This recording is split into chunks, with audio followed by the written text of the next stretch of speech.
खुलुमबाय बड'लेण्ड रादाब नायगिरि बयनिसिमबो फुंबिलिनि गोजोन हामलायथि बावहरबाय। दिनै 3 एप्रिल 2025 इं मायथाइनि सानसेनि फानजामुथियाव थानाय राशिफोरखौ फरायथिनो लाबाय। मेष राशि फालांगियाव खहा जानो हागौ, रांखावरि खरसा जासोगोन, गोजान लामा दावबायनायनिफ्राय गोजानाव थानाया गाहाम। वृष राशि गोबाव समनि जेंनानिफ्राय बारग'नो हागोन, देहा सावस्रिखौ गोख्रों मोनगोन, गोसोआ खुसि जागोन। मिथुन राशि गिदिर दाय मावफ्लांनो हागौ, साजा मोननांगोन, गावनि गोरोन्थिनि थाखाय उनदाहा खालामनांगोन। कर्कट राशि आंगो लोगोखौ लोगो मोननो हागौ, गोसोनि साननाय लुबैनायखौ फोरमायनो हागोन, मोजां सम बारहोनो हागोन। सिंह राशि खाफाल गेवनायनि सान, रां रुफा आरजिनानै लानो हानायनि खाबु दङ, फालांगिरिफोरा दावगानो हागोन। कन्या राशि गाज्रि सान, रादायफोरा फेलें जानो हागौ, हेंथा फैगोन। तुला राशि जेंना नुजाथिनो हागौ, फरायनायाव गाज्रि गोहोम गोग्लैगोन, गोसोखौ हमथानानै थानांगोन। वृश्चिक राशि गोजान लामा दावबायनो गोनां जागोन, मावनांगौ खामानिया थाबथागोन, साना मुखुबजों बारलांगोन।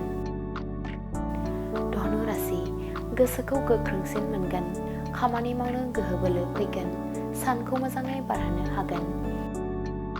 मकर राशि गाज्रि खामानि मावफ्लांनो हागौ, सिखिरि सुबुंफोरजों सोंखारि जागोन, गावखौ हमथानो हायि जागोन। कुम्भ राशि गोसोआव गिनाय सोमजिगोन, गाज्रि थासारिजों भुगिनांनो हागौ, देहाखौ जोथोन लानाया मोजां। मीन राशि बिनानावनि थाखाय गाहाम रादाब फैनो हागौ, नाजानायनि फिथाइ मोनफुंनो हागोन, गाहाम सान। दिनैनि राशि फरायथिनाया एसेनोसै। बेजों लोगोसेनो दिनैनि साना बुहुमनि साफ्रोमबो सुबुंफोरनि थाखाय गाहाम जाथों बेखौ बड'लेण्ड रादाब नखरनि जानानै आरज गाबनाय थाबाय।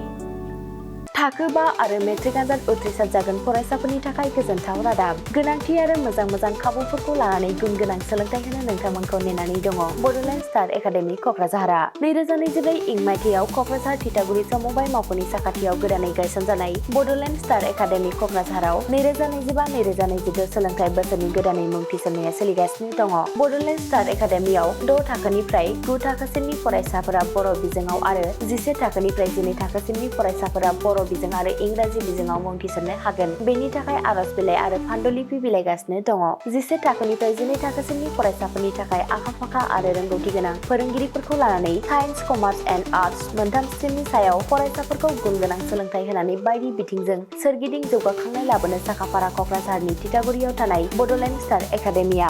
बड'लेण्ड स्टार एकाडेमियाव मुं थिसननोब्ला बाङाय बेसेनाव मुं थिसननायनि गेजेरजोंनो फरायसाफोरा गाहायाव होनाय माखासे खाबुफोरखौ मोननो हागोन। इंराजि सोलोंनायनि खाबु, साखोन-सिखोन थाखो खथा, बिजाब बाख्रि, BPL थाखोनि फरायसा फरायसुलिफोरनि मुं थिसननायाव 20% मासुल रेहाय होनाय। बेजों लोगोसेनो नोंथांमोनहा JEE नीट आनजादनि थाखाय बेसेन नाङै फोरोंथाय, मान्थलि मक टेस्ट, जिउ राहा दानाय बायदि आयदाफोरनि उफ्रा सोलोंफारिफोरनि खाबुफोरखौ मोननो हागोन। हौवासा आरो हिन्जावसाफोरनि थाखाय मुलाम्फा गोनां मोजां जामुं आरो मोजां थाग्रा खथानि खाबु गोनां हस्टेलनि खाबुफोरखौबो मोननो हागोन। बिदिब्ला गोबाव खालामाजासे नोंथाङाबो बड'लेण्ड स्टार एकाडेमियाव थाबैनो मुं थिसननायनि थाखाय सुलाद लादो।